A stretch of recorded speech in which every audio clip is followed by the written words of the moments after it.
Bonjour à tous, j'espère que vous allez bien. Alors on se retrouve aujourd'hui pour la présentation de la création que j'ai réalisée pour le concours de Nelly de la chaîne 100% Scrap. Donc voilà, pour les 2 ans de sa chaîne, elle a décidé de faire un petit concours. Et donc elle nous demandait de faire une petite création. Alors soit en reprenant une de ses créations et en la faisant à notre goût, soit en utilisant une de ses techniques qu'elle a montrées dans ses tutos et en faisant ce qu'on voulait. Donc cette petite création, donc on pouvait la faire et simplement lui envoyer la photo par mail si on le souhaitait, ou lui envoyer la création au courrier. Donc moi, comme j'avais décidé de participer à son concours, je trouvais normal de faire la création et de le lui envoyer. Donc je lui ai envoyé bien sûr la photo par mail pour valider ma participation. Mais ensuite, voilà, là je vais emballer ma création et je vais le lui envoyer. Donc avant cela, je voulais vous la présenter. Donc j'ai filmé la réalisation de cette création, donc je vous en ferai une petite vidéo, enfin petite, je pense qu'elle ne sera pas si petite que ça parce que j'ai plus de 8 heures d'enregistrement. Donc bon, en sachant que sur ces 8 heures, je passe beaucoup de temps à réfléchir ou à répondre à des appels ou à répondre à mes enfants qui me sollicitent. Mais voilà, donc c'est une création qui m'a pris quand même un petit peu de temps. Comme toutes mes créations, vous me direz, hein, je prends toujours du temps, donc voilà. Donc voici ma création. Alors je vais vous le mettre dans l'autre sens. Il s'agit d'un triptyque en fait, une petite petit home déco si on veut, voilà, qui se décline en trois petits tableaux. Donc pour le premier, donc voilà ce que j'en ai fait. Donc quand on le prend dans son entier, donc on a la phrase Home Sweet Home. Ouais, je voulais faire une petite créa, c'était en plein pendant le confinement, donc voilà, je trouvais amusant de faire ce petit clin d'œil là à la vie au cocooning à la maison, à la vie enfermée à la maison. Donc sur ce tableau, que dire? Donc chaque petit tableau mesure, combien j'ai mesuré? 15 de largeur sur 10 de hauteur. Voilà, donc on en a 3. Relié par un petit ruban là pour pouvoir le suspendre. Donc voilà, donc nous avons la première partie et la troisième partie qui sont quasiment identiques, mais en miroir, enfin une sorte d'effet miroir un petit peu. Voilà. Et le centre qui est comme ceci. Voilà.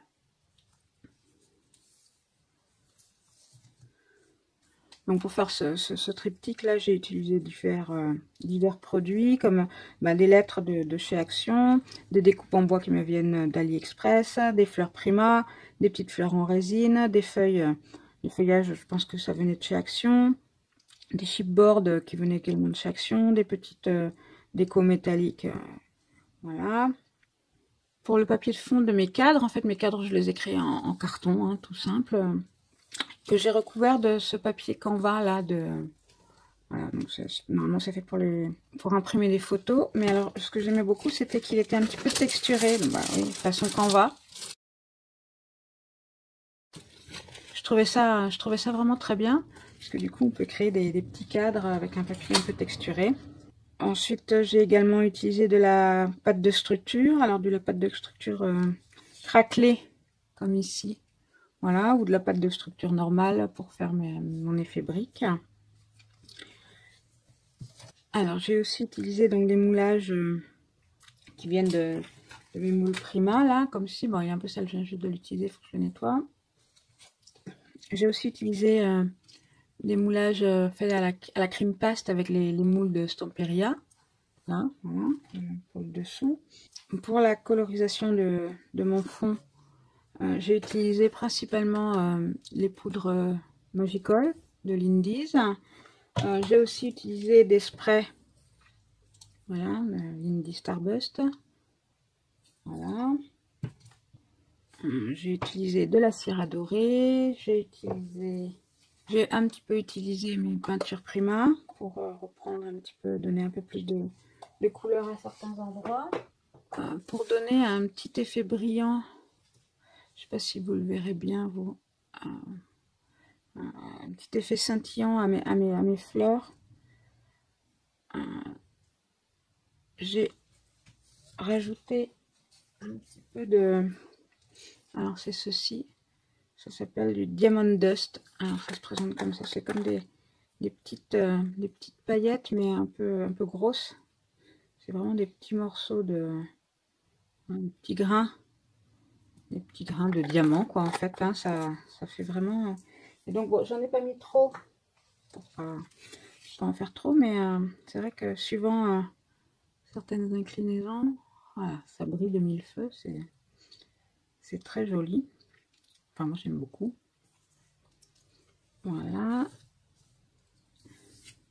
Et ensuite, pour mes petits papillons, là, que je mets ici et ici. Alors, au départ, j'avais l'intention d'utiliser ces petits papillons là que j'avais acheté chez Craftelier il y a quelques temps, que je trouve très joli, mais ça n'allait pas. Alors du coup, j'ai eu l'idée de les prendre et de les scanner, en fait, de les photocopier et de les imprimer. Alors attends, où est-ce qu'il est?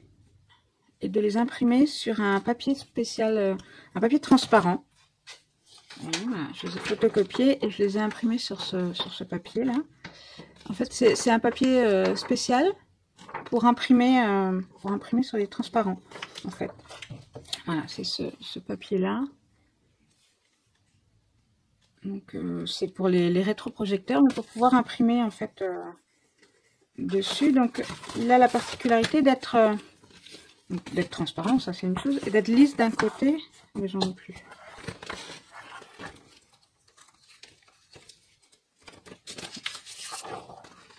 Donc ouais, ça se verra pas. Alors, ça se verra pas à la caméra, mais au toucher on le sent bien. Il y a un côté donc lisse rhodoïde classique, et l'autre côté il est un petit peu poreux. Il est un petit peu poreux, et donc c'est là-dessus qu'on imprime. Et donc après voilà, ça nous fait notre image en transparence. Et je trouvais que pour les papillons c'était très joli. Et donc voilà, vous voyez, j'ai imprimé mes papillons, celui-ci là, et celui-là par exemple, vous voyez. Voilà, et donc ça rend, ça fait un effet voilà, brillant et transparent à la fois. Et donc les petits strass qui est au milieu, c'est les petits strass que j'avais acheté pour la décoration des ongles, vous savez. Voilà, ils sont juste la bonne taille. Donc voilà, là, et donc à l'arrière, j'ai juste collé un petit papier, voilà, histoire de faire propre, un petit papier de déco et mon petit tampon. Voilà. Tout simple. J'ai juste vieilli un peu les bords du papier. Voilà, donc ce papier là, il vient d'un vieux bloc de chez Toga que j'avais. Voilà, Shabby Love. Donc avec plein de couleurs très pastel, hein, que je trouve très jolies. Voilà. Donc il me reste encore quelques feuilles. Voilà, donc je trouvais que ça allait bien pour habiller le dos. Donc voici donc pour la création donc, que j'ai réalisée pour son concours. Et donc pour l'accompagner, j'ai également fait une petite carte. J'ai également fait le tuto pour cette carte d'ailleurs. Vous retrouverez également prochainement. Et c'est un tuto avec explication. Je parle. C'est pas, vous ne me voyez pas faire le... Comme pour celui-ci où là, vous verrez en accéléré en fait le processus créatif. Là c'est un tuto avec explication. Donc après cette petite carte toute simple, hein, mais que j'aime bien. Voilà.